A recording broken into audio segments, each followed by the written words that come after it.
Viejo senil. Eso fue lo que escuché decir a mi propio hijo a mi nuera mientras tomaban un café en mi mesa, en mi casa, construida con el sudor de 50 años de trabajo.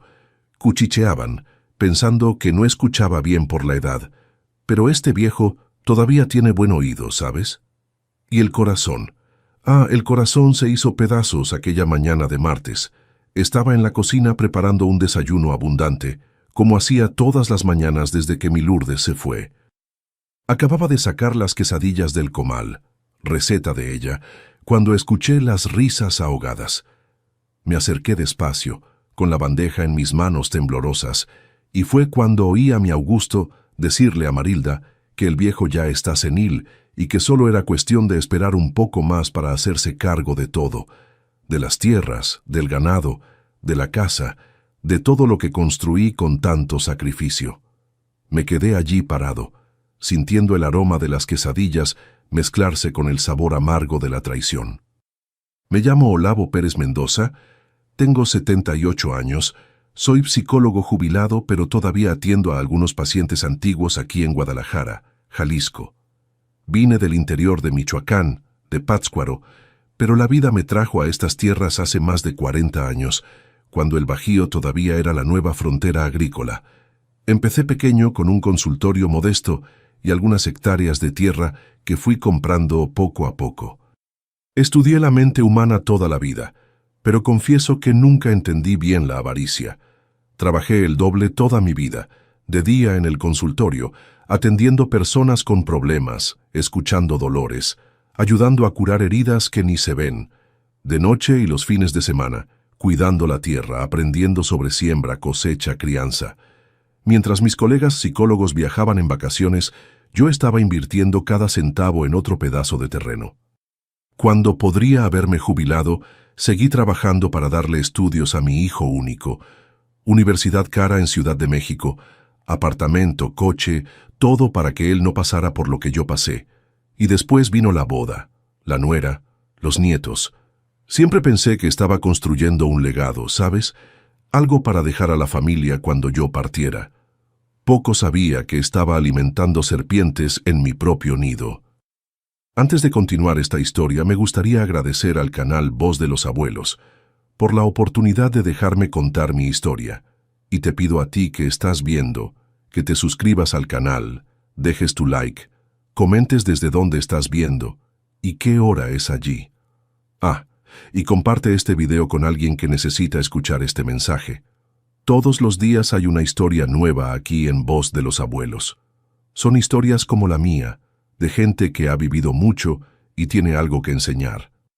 Pues bien, aquel día del viejo senil, mientras sostenía la bandeja con el desayuno, tomé una decisión que lo cambiaría todo. Coloqué la bandeja en la mesa, como si nada hubiera pasado. Sonreí y comencé a trazar mi plan. Al fin y al cabo, no es porque el cabello se vuelva blanco que la cabeza deja de funcionar. Nací en Pátzcuaro, Michoacán, en 1947. Mi padre era un pequeño agricultor que plantaba un poco de todo y vendía en el mercado del pueblo. Mi madre era maestra en la escuela primaria, de esas que enseñaban todas las materias. Crecí entre el campo y los libros, aprendiendo desde temprano que el conocimiento y la tierra son los únicos bienes que nadie te quita. Éramos pobres, pero nunca faltó comida en la mesa, ni historias a la hora de dormir. Siempre fui curioso sobre el comportamiento de las personas. Mientras otros niños querían ser rancheros o futbolistas, yo me quedaba observando cómo don Juvenal de la tienda trataba diferente a los clientes, según su humor, o cómo doña Asira cambiaba la voz cuando hablaba del marido que bebía. Mi madre decía que yo tenía un don para leer a los demás. Fue ella quien puso en mi cabeza la idea de estudiar psicología, incluso en una época en que eso era cosa de gente rica de la capital. Estudié como loco. Hice la secundaria en Pátzcuaro. Después convencí a mis padres de dejarme vivir con un tío en Ciudad de México para hacer la preparatoria. Trabajaba de día en una papelería cerca de la terminal de autobuses y estudiaba de noche. Entré a la UNAM a los 20 años, primera persona de la familia en entrar a una universidad pública. Me gradué en psicología en 1972, ya casado con mi Lourdes, a quien conocí en los pasillos de la facultad. Ella estudiaba trabajo social. Trabajé algunos años en la Ciudad de México, pero el sueño de tener mi propio pedazo de tierra nunca me abandonó. En 1982, después de mucha investigación, decidimos mudarnos a Guadalajara, en Jalisco. La región estaba creciendo, necesitaba profesionales y las tierras todavía eran relativamente baratas para quien quería empezar de cero. Monté un consultorio sencillo en el centro de la ciudad. Al principio atendía de todo: niños con dificultades escolares, parejas en crisis, trabajadores rurales con depresión porque la cosecha había sido mala. Fui uno de los primeros psicólogos de la región, así que pronto me hice conocido. Trabajaba de lunes a sábado, de 8 de la mañana a 9 de la noche. Lourdes me ayudaba con la agenda y las finanzas. Cada centavo que sobraba iba al banco. En 1985, compramos nuestras primeras 10 hectáreas a 30 kilómetros de la ciudad. Era una tierra medio abandonada, con pasto sucio y una pequeña cabaña que más parecía un jacal de lámina. Los fines de semana íbamos para allá. Yo aprendía con los vecinos sobre crianza de ganado y cultivo de maíz. Lourdes llevaba a nuestro hijo pequeño, Augusto, que acababa de cumplir 5 años. Ella se quejaba a veces de que yo trabajaba demasiado, que necesitábamos disfrutar más la vida. Pero yo siempre decía: estoy construyendo nuestro futuro, mujer. Nuestro matrimonio no fue un mar de rosas, como ninguno lo es. Lourdes quería volver a Michoacán. A veces echaba de menos a su familia. Yo, terco como una mula, decía que nuestro lugar estaba allí, que estábamos construyendo algo importante. Tuvimos nuestras peleas, nuestros periodos de silencio, pero al final siempre nos entendíamos. Ella era la calma para mi tormenta. ¿Sabes? Me entendía como nadie. Fue ella quien sugirió que hiciera una especialización en psicología rural para trabajar mejor con los pacientes de la región.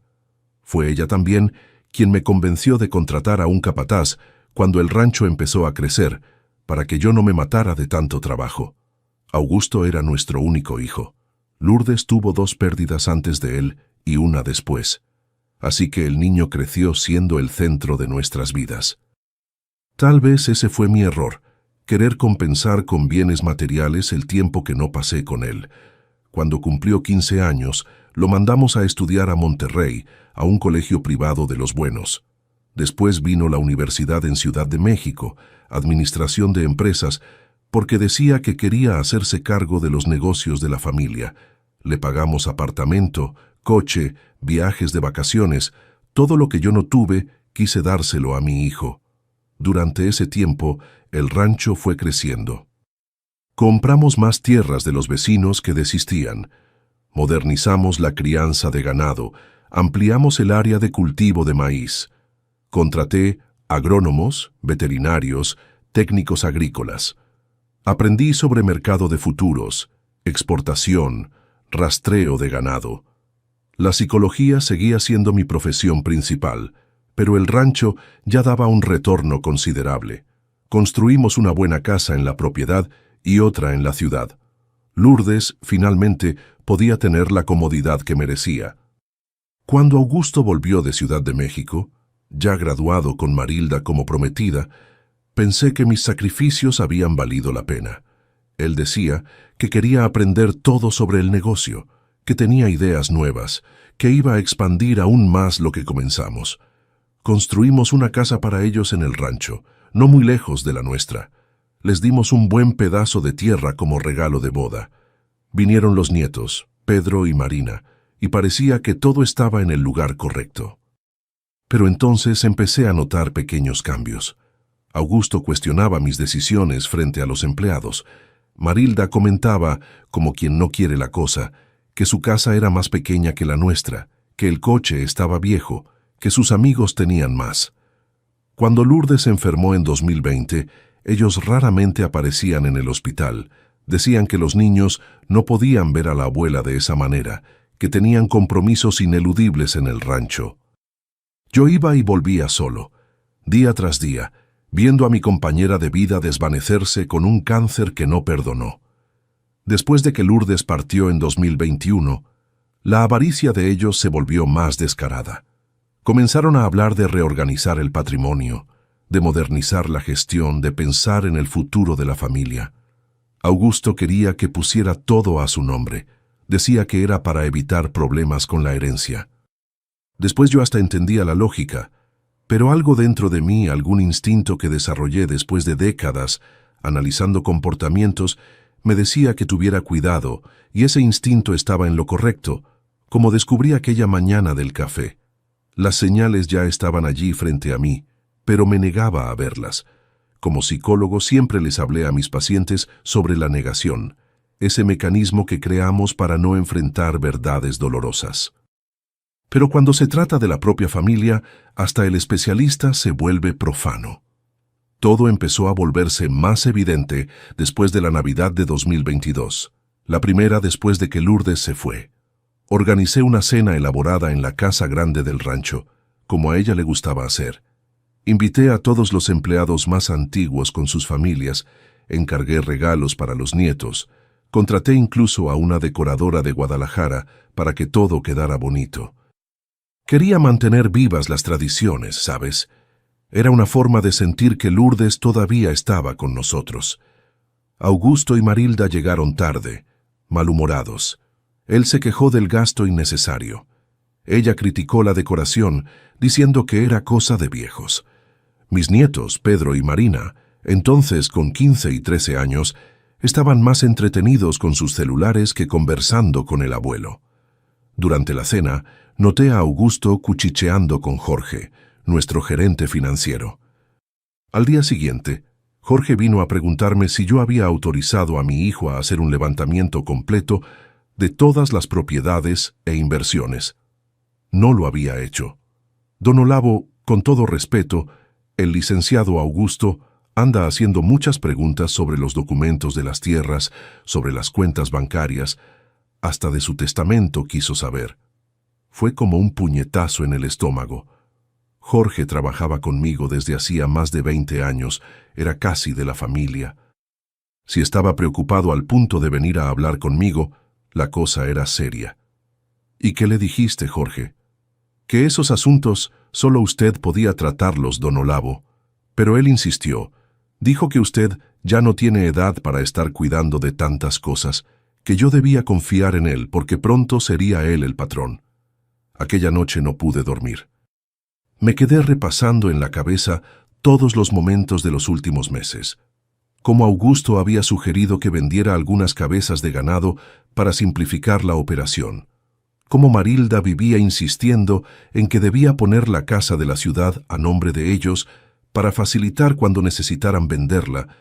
Cómo los dos habían intentado convencerme de firmar un poder para el caso de que te enfermes, papá. Eran piezas de un rompecabezas que yo no quería armar. Durante unos meses estuve observando, juntando más piezas. Vi cómo trataban diferente a los empleados cuando pensaban que yo no estaba cerca, con arrogancia, como si ya fueran los dueños de todo. Noté que Augusto había comprado un coche nuevo, carísimo, sin mencionar de dónde había salido el dinero. Descubrí que Marilda estaba reformando su casa, poniendo piscina, sauna, cosas de las que nunca habíamos hablado. Una tarde en marzo de este año, fui al banco en Guadalajara y pedí un extracto detallado de todas mis cuentas. El gerente, don Clemente, que cuida de mis finanzas desde hace años, me miró con una cara extraña. Don Olavo, pensé que usted ya estaba al tanto. Su hijo estuvo aquí la semana pasada con un poder. Mi corazón se heló. ¿Qué poder, Clemente? Sacó una carpeta y me mostró el documento. Era un poder con mi firma, dándole plenas facultades a Augusto para mover todas mis cuentas y bienes. Solo que yo nunca había firmado aquello. Esto es una falsificación, Clemente. Yo nunca firmé esta porquería. El pobre Clemente se puso blanco como el papel. Me explicó que Augusto había transferido una cantidad considerable a su cuenta personal el día anterior. Bloqueamos todo en ese momento y registré una denuncia policial esa misma tarde. Volví al rancho destrozado, pero decidido a confrontar a mi hijo. Cuando llegué, encontré a Marilda en la oficina de la sede, revolviendo los archivos donde guardamos todas las escrituras y documentos. Dio un salto cuando me vio. ¡Ay, don Olavo, qué susto! Solo estaba buscando esa foto antigua de la familia para hacer un cuadro sorpresa para Augusto. Mentira descarada. Las fotos siempre estuvieron en el armario de la sala, no en la caja fuerte de la oficina. No dije nada, solo asentí con la cabeza y salí. Necesitaba pensar antes de actuar. Aquella noche, llamé a Augusto a mi habitación. Me senté en el borde de la cama donde tantas veces le había contado cuentos cuando era pequeño. Hijo, necesito preguntarte algo, y quiero que seas sincero conmigo. Él se puso inquieto, jugando con el reloj caro que llevaba en la muñeca. ¿Qué pasa, papá? Tengo prisa. Tengo una videoconferencia en 10 minutos. Fuiste al banco la semana pasada con un poder mío. Su rostro se puso rojo, después blanco. Vi temblar el músculo de la mandíbula. Siempre fue una señal de que estaba mintiendo desde niño. ¿Qué historia es esa? Claro que no. ¿Quién te dijo eso? Clemente, del banco, me mostró el documento hoy. Tenía mi firma falsificada. Cambió de táctica en el acto. Ah, eso sí, fui, pero fue un malentendido. ¿Recuerdas esos papeles que te traje para firmar el mes pasado sobre la exportación del maíz? Creo que mezclé los documentos sin querer y acabaste firmando el poder junto con ellos. Pero no hay problema. Solo era para facilitarte las cosas, papá. Andas tan cansado. La mentira salía tan fácil de su boca que me dio náuseas. Aquel no era el niño que yo había criado, era un extraño con el rostro de mi hijo. Augusto, presenté una denuncia hoy por falsificación e intento de estafa. Se levantó de un salto, el rostro contorsionado de rabia. ¿Hiciste qué? ¿Te has vuelto loco, viejo? ¿Contra tu propio hijo? Contra un criminal que, por casualidad, nació de mi sangre. Fue ahí cuando explotó de verdad. Empezó a gritar, a llamarme senil, ingrato, desgraciado. Dijo que nunca había sido un buen padre, que había pasado la vida entera más preocupado con el maldito rancho que con él, que era mi obligación pasarle todo ahora, que yo ya había vivido lo suficiente. ¿Tú crees que aguantamos vivir en esta prisión? Trabajando en este fin del mundo mientras tú controlas cada centavo. El rancho debería ser mío. Estas tierras deberían ser mías. Tú ni siquiera sabes administrar esto bien, viejo testarudo. Marilda apareció en la puerta, atraída por los gritos. En vez de calmar a su marido, se unió a él. Es mejor que usted colabore, don Olavo. Solo queremos lo que es justo. Augusto trabaja en este rancho desde hace años. Merece reconocimiento.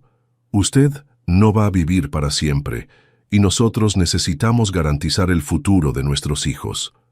Me quedé sentado escuchándolo todo. Cada palabra era como un cuchillo clavado en el pecho. Cuando finalmente pararon exhaustos de tanto gritar, hablé con una calma que ni yo sabía que tenía. Mañana hablamos. Ahora salgan de mi habitación. Salieron dando un portazo. Pasé la noche en vela, recordando cada sacrificio que había hecho por aquel hijo ingrato. Las horas extras en el consultorio para pagar la escuela privada, los fines de semana perdidos en el trabajo para poder mandarle dinero para la universidad, el sudor derramado en cada hectárea de aquella tierra que él ahora quería tomar por la fuerza.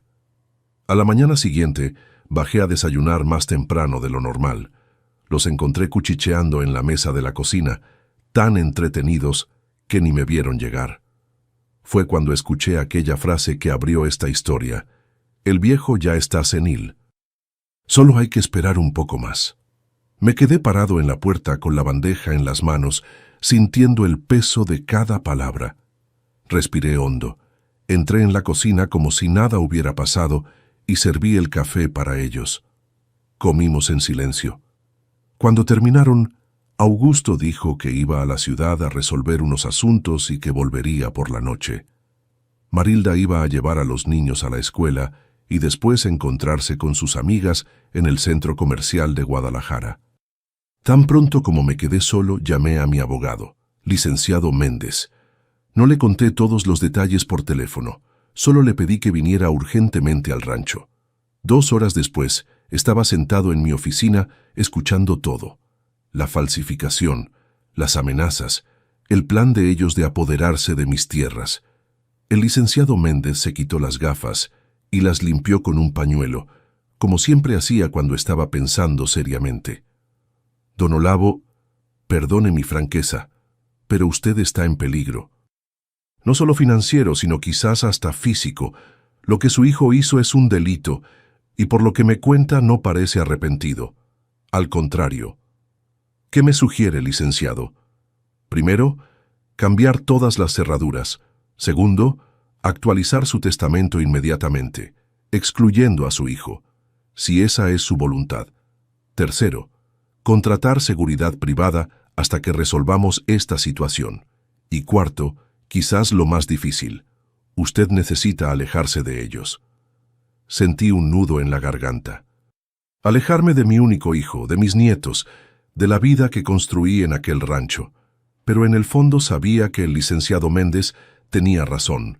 Ya no era seguro seguir allí. Hay una cosa más, continuó. ¿Ya ha pensado qué quiere hacer con su patrimonio? ¿Quiénes serán sus herederos ahora? No había pensado en eso todavía.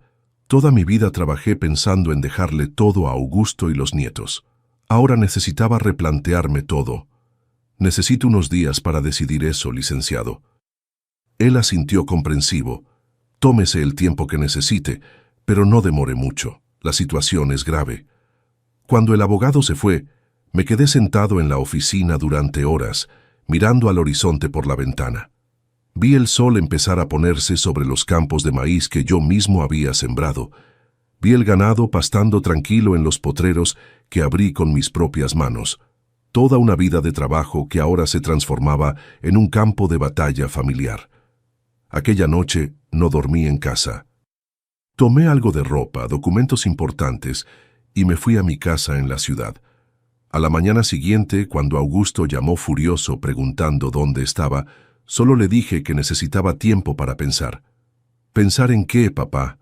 ¿En cómo vas a seguir controlando nuestras vidas?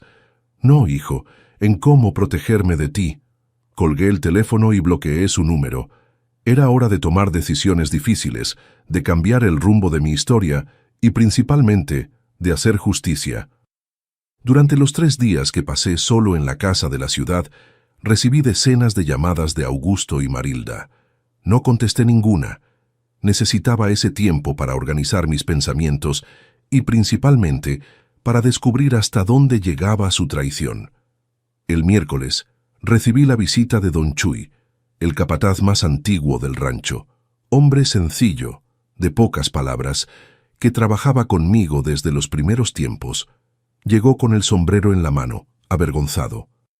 Don Olavo, disculpe que venga sin avisar, pero pensé que usted necesitaba saber. Le serví un café y nos sentamos en el porche.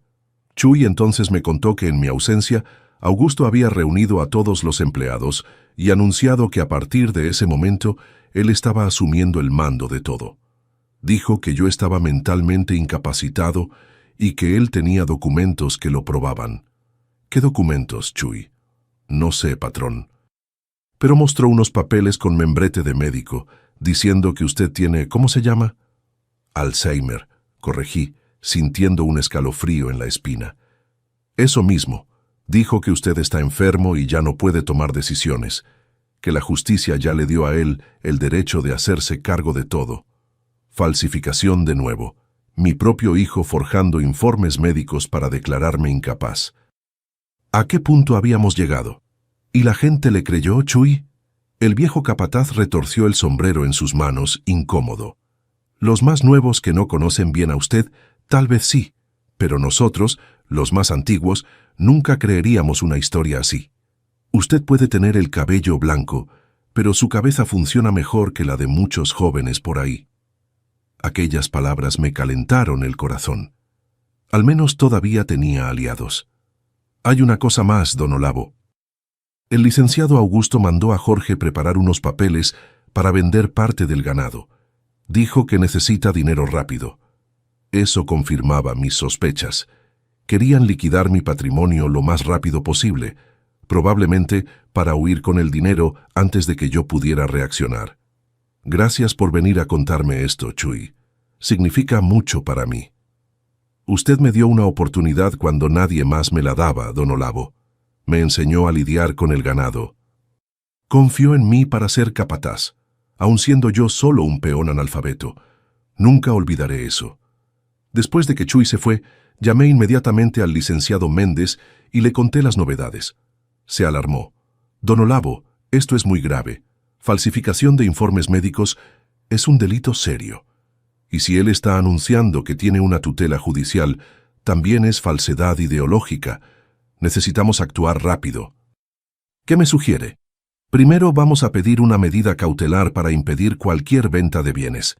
Segundo, usted necesita pasar por una evaluación médica oficial con peritos designados por la justicia para probar que está en pleno uso de sus facultades mentales. Tercero, vamos a presentar otra denuncia por estas nuevas falsificaciones. Estuve de acuerdo con todo, pero mientras colgaba el teléfono, me di cuenta de que necesitaba más que medidas legales. Necesitaba recuperar el control de la situación. Fue en ese momento que me acordé de mi antiguo paciente, el coronel Damián. Había sido jefe de la Policía Estatal en Guadalajara antes de jubilarse y todavía mantenía muchos contactos.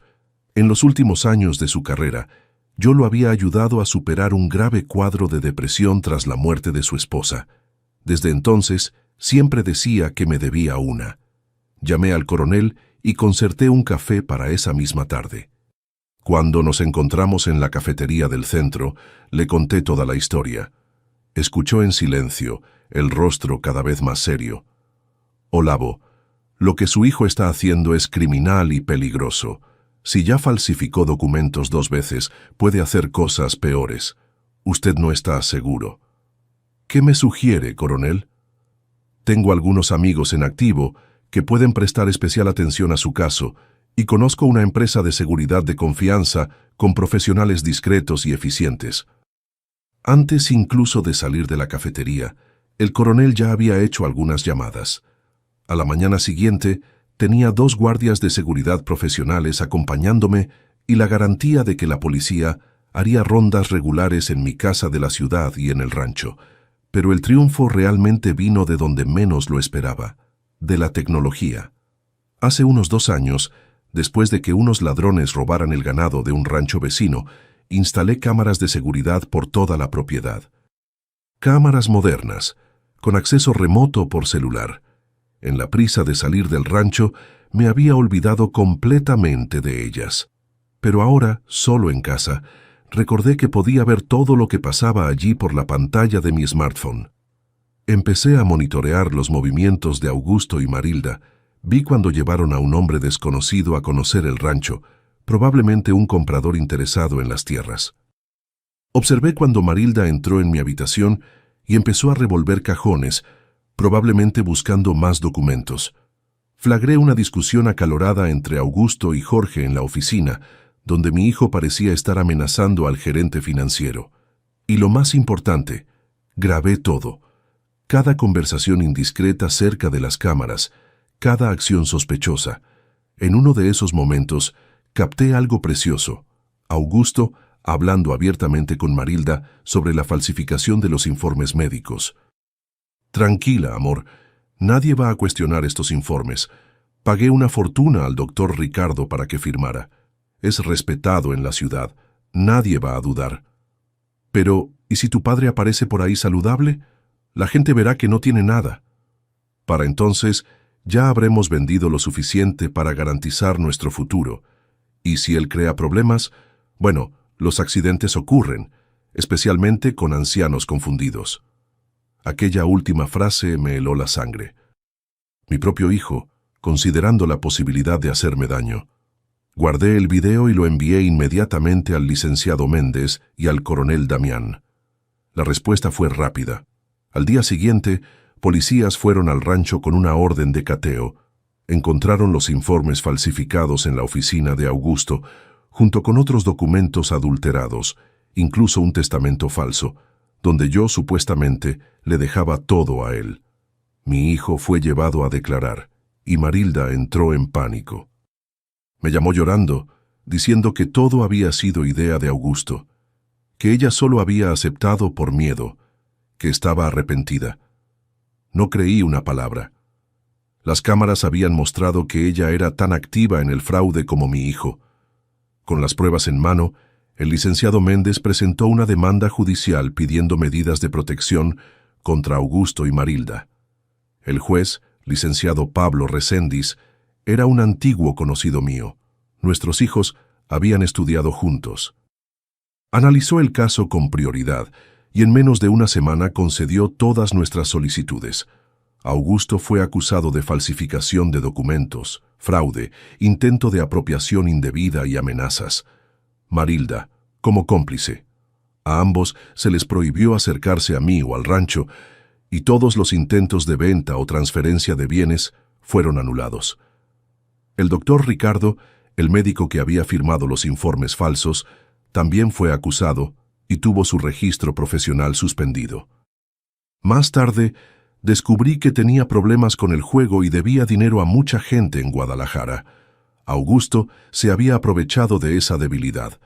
Con la situación judicial encaminada, era hora de resolver la cuestión de la herencia. Llamé al licenciado Méndez y rehicimos mi testamento.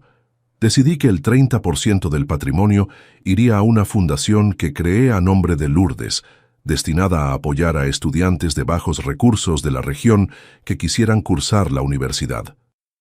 Otro 30% sería dividido entre mis empleados más antiguos, como Chuy y Jorge, que habían sido leales durante tantos años. El 40% restante quedaría en un fondo para mis nietos, Pedro y Marina, pero con una condición. Solo podrían acceder al dinero después de los 30 años y solo si comprobaban que estaban trabajando y teniendo una vida productiva.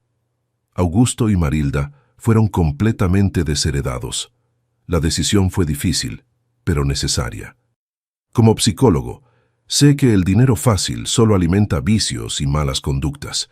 Sería irresponsable de mi parte premiar su deshonestidad.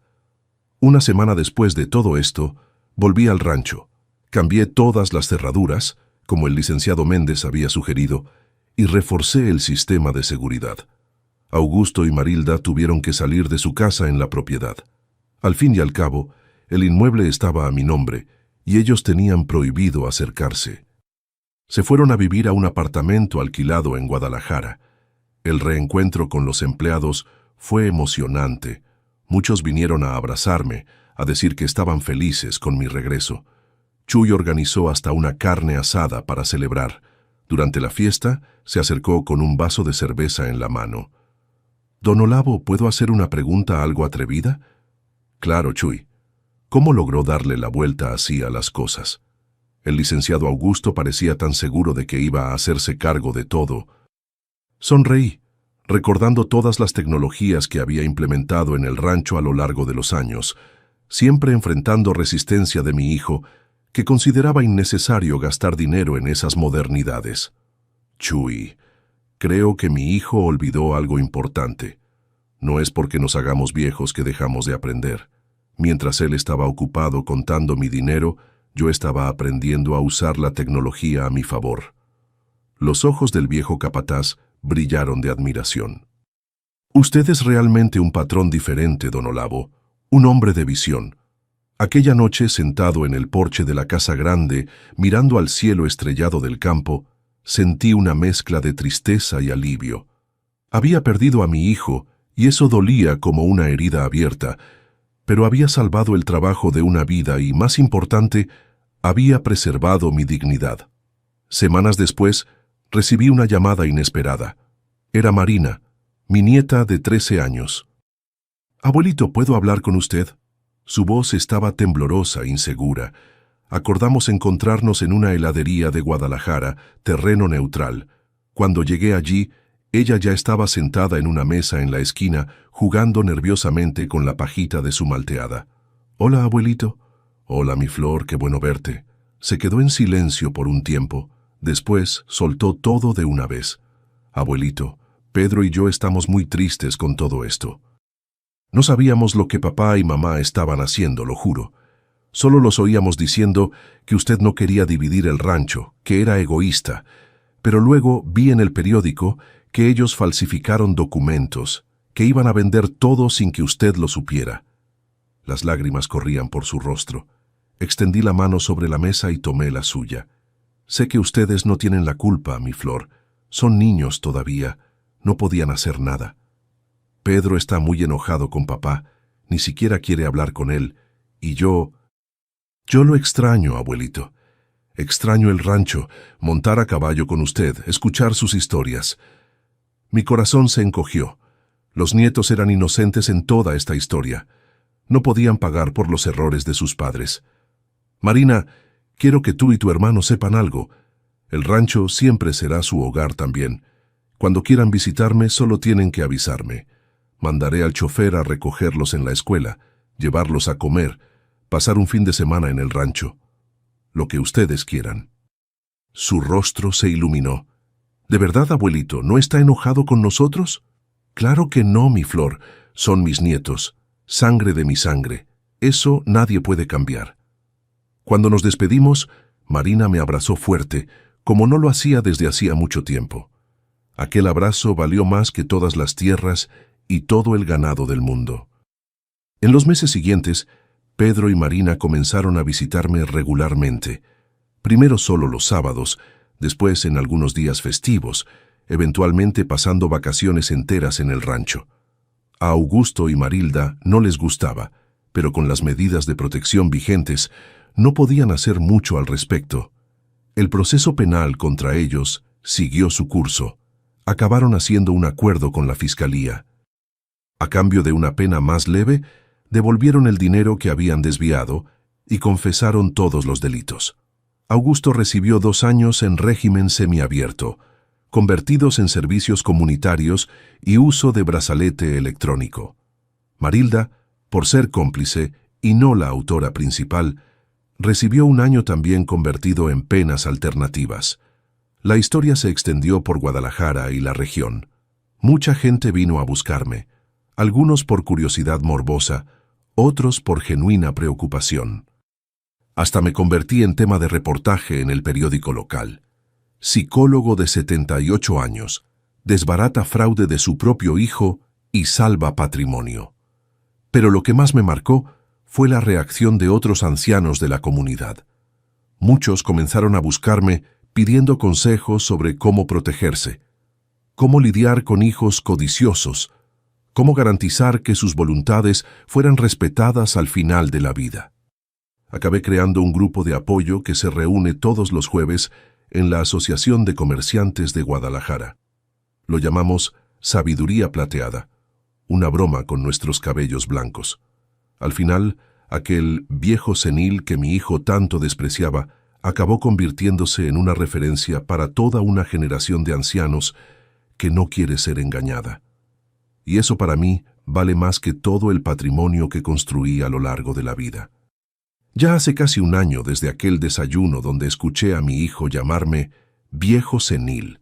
1 año de muchos cambios, de dolores y de descubrimientos. Si hay algo que aprendí en esta vida, es que el tiempo no se detiene, ni siquiera para curar heridas. Simplemente pasa, y somos nosotros quienes necesitamos decidir qué hacer con las cicatrices que quedan. Las primeras semanas después de todo fueron las más difíciles. Incluso con las medidas de protección y con todo el aparato legal defendiéndome, el dolor de la traición seguía ahí, como una piedra en medio del pecho. Todas las noches miraba el retrato de Lourdes en la mesita de noche y preguntaba en silencio, ¿dónde me equivoqué, mujer? ¿Qué clase de hijo criamos? Y el silencio que venía como respuesta solo hacía doler más la herida. Pero somos como la propia tierra que cultivé toda la vida. Después de la tormenta siempre llega la hora de volver a sembrar, de empezar de nuevo. Y eso fue lo que hice. Primero reorganicé el rancho. Con Augusto y Marilda expulsados de la propiedad, necesité replantear toda la administración. Ascendí a Jorge a gerente general y le di más responsabilidades a Chuy. Contraté a una joven agrónoma, Débora, para modernizar aún más nuestra producción. Bajo su orientación, expandimos el riego y comenzamos a invertir en agricultura regenerativa, esas técnicas modernas que respetan más el medio ambiente y aún aumentan la productividad. Los resultados no tardaron en aparecer. La cosecha de maíz de este año batió todos los récords anteriores, y la crianza de ganado está más saludable que nunca. Como decía mi padre, la buena tierra devuelve al doble el cuidado que recibe. Así ha sido con el rancho. En cuanto a mis nietos, Pedro y Marina, nuestra relación solo mejoró con el tiempo. Al principio, Augusto y Marilda intentaron impedir sus visitas, pero con la ayuda del licenciado Méndez, logramos establecer un régimen de visitas regular. Ahora pasan un fin de semana al mes conmigo en el rancho, además de parte de sus vacaciones escolares. Es un gran consuelo poder transmitirles los valores que aprendí de mis padres: el amor por la tierra, el respeto por el trabajo, la honestidad en las relaciones. Pedro, que ya tiene 16 años, demuestra un interés genuino por la psicología. A veces se sienta conmigo al final de la tarde y me hace preguntas sobre la profesión, sobre cómo es ayudar a las personas a entender sus propias mentes. Por su parte, Marina, con sus 14 años, se encantó con el trabajo con los animales. Le encanta acompañar a Chuy en la rutina con el ganado y hasta está pensando en estudiar veterinaria en el futuro. Verlos crecer así, absorbiendo lo mejor que puedo ofrecerles, es un bálsamo para mi corazón herido. Con Augusto, la situación es más complicada. Después de cumplir su pena, intentó algunas veces retomar contacto, envió cartas, después correos electrónicos. Eventualmente, hasta apareció en la puerta de la casa de la ciudad, siempre respetando la distancia determinada por la justicia. Al principio ignoraba todos sus intentos. El rencor todavía estaba muy vivo, pero hace cerca de 3 meses, después de mucha reflexión y algunas sesiones con una colega psicóloga, sí, hasta nosotros los psicólogos necesitamos ayuda a veces, decidí responder una de sus cartas. No fue fácil. Pasé horas escribiendo, rompiendo el papel, volviendo a empezar. Al final solo envié una nota corta. Augusto, todavía no estoy listo para perdonar lo que hiciste. Tal vez nunca lo esté, pero estoy dispuesto a escuchar lo que tienes que decir, no como padre e hijo, sino como 2 hombres adultos que comparten la misma sangre.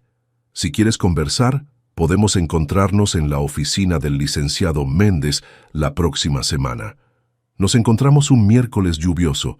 Augusto parecía más pequeño de lo que recordaba, más delgado, con ojeras profundas y algunos cabellos blancos que no estaban allí antes. La arrogancia había dado lugar a una expresión abatida, casi humilde.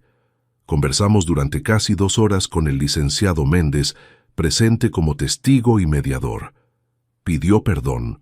Dijo que había sido consumido por la codicia, por la envidia de los amigos que habían heredado fortunas de sus padres sin necesidad de trabajar. Habló de que Marilda lo presionaba constantemente, que tenían deudas que yo no conocía, que estaba desesperado.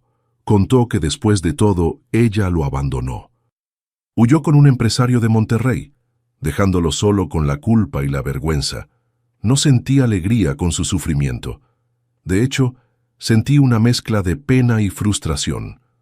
Como psicólogo, entiendo los mecanismos que llevan a alguien a tomar decisiones destructivas. Como padre me pregunto, ¿dónde fallé en la educación que le di? Tal vez fue aquella ausencia durante sus años formativos, cuando trabajaba tanto. Tal vez fue el exceso de mimos después, intentando compensar, o simplemente las elecciones que él mismo hizo como adulto. Probablemente un poco de todo eso. Al final del encuentro, le dije que necesitaba más tiempo, que el perdón, si venía, sería un proceso lento, pero que no cerraba completamente la puerta a una reconciliación en el futuro, especialmente por Pedro y Marina, que merecen tener una familia, aunque esté remendada por las cicatrices. Desde entonces hemos intercambiado correos electrónicos ocasionales. Nada profundo, solo actualizaciones sobre el cotidiano, sobre la salud, sobre los niños. Es un comienzo, un hilo tenue que puede, con el tiempo y cuidado, transformarse en algo más fuerte. ¿O no? El tiempo dirá. En cuanto a mí, descubrí una nueva vocación en esta fase de la vida. Con la historia de la traición circulando por la región, muchos ancianos comenzaron a buscarme en el supermercado, en la iglesia, hasta en el consultorio donde todavía atiendo a algunos pacientes antiguos, todos con historias similares, hijos que presionan por herencia anticipada, nueras y yernos que los tratan como estorbos, el miedo de acabar abandonados o engañados. Comencé a organizar encuentros semanales en la Asociación de Productores Rurales. Los llamamos Tarde de la Sabiduría, un espacio donde personas con más de 60 años pueden intercambiar experiencias, aprender sobre sus derechos, recibir orientación jurídica y psicológica. Lo que comenzó con media docena de conocidos ya reúne a más de 50 personas todos los jueves. Hasta tenemos un abogado y una trabajadora social que se ofrecen como voluntarios para dar charlas. Esta experiencia ha sido transformadora para mí. Darme cuenta de que mi historia, incluso con todo el dolor que conlleva, puede ayudar a otras personas a protegerse y a vivir con más dignidad, da un nuevo sentido a todo lo que pasé. Como siempre digo en nuestras reuniones, no es porque el cabello se vuelva blanco que la voz se silencia. Al contrario, ahora tenemos más historias que contar, más sabiduría que compartir. La vida me enseñó que nadie está inmune a decepciones, ni siquiera de los que más amamos. Pero también me mostró que siempre podemos recomenzar, reinventar nuestros días, encontrar nuevos propósitos. A los 78 años, cuando muchos piensan que ya es hora de descansar y esperar que el tiempo pase, me siento comenzando un nuevo capítulo. Un capítulo donde no soy solo el dueño del rancho o el padre de Augusto, sino Olavo, un hombre que cayó, se levantó y ahora extiende la mano para ayudar a otros a levantarse también. Si pudiera dejar un consejo para quien me está escuchando, sería este: valora tu independencia a cualquier edad. Mantén el control sobre lo que es tuyo. Sé transparente en los negocios de familia, pero no renuncies a tu poder de decisión. Y, principalmente, no te dejes convencer de que por tener más edad, vales menos o sabes menos. La experiencia que llevamos es nuestro mayor patrimonio. Eso nadie nos lo puede quitar. Hoy, cuando miro por la ventana de mi oficina y veo los campos de maíz extendiéndose hasta el horizonte, el ganado pastando tranquilo, siento una paz que pensé que nunca más tendría. No es la misma felicidad de antes. Esa murió junto con la confianza que tenía en mi hijo. Es una felicidad más madura, más consciente de las fragilidades de la vida y de las relaciones. Una felicidad que no depende de expectativas sobre los demás, sino de lo que yo mismo construyo cada día. ¿Y sabes qué es lo más irónico de todo esto? Aquel viejo senil que ellos despreciaban acabó convirtiéndose en referencia para toda una comunidad de ancianos. Acabó mostrando que la experiencia y el conocimiento valen más que la fuerza de la juventud. Acabó probando que, como decimos aquí en el campo, árbol viejo es el que da buena sombra. Si has llegado hasta aquí, te agradezco desde el fondo de mi corazón por haber escuchado mi historia. Espero que te haya tocado de alguna forma, que te haya hecho reflexionar sobre cómo tratamos a nuestros ancianos, sobre el valor de la sabiduría que viene con la edad.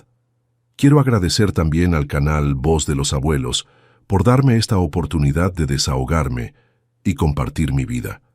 Si te gustó, por favor suscríbete al canal, deja tu like, comenta de qué ciudad estás viendo y qué hora es. Y si conoces a alguien que necesita escuchar esta historia, comparte este video.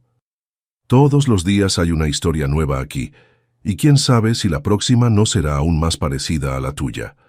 Un abrazo fuerte de este viejo, que descubrió que incluso en las horas más oscuras todavía es posible encontrar luz.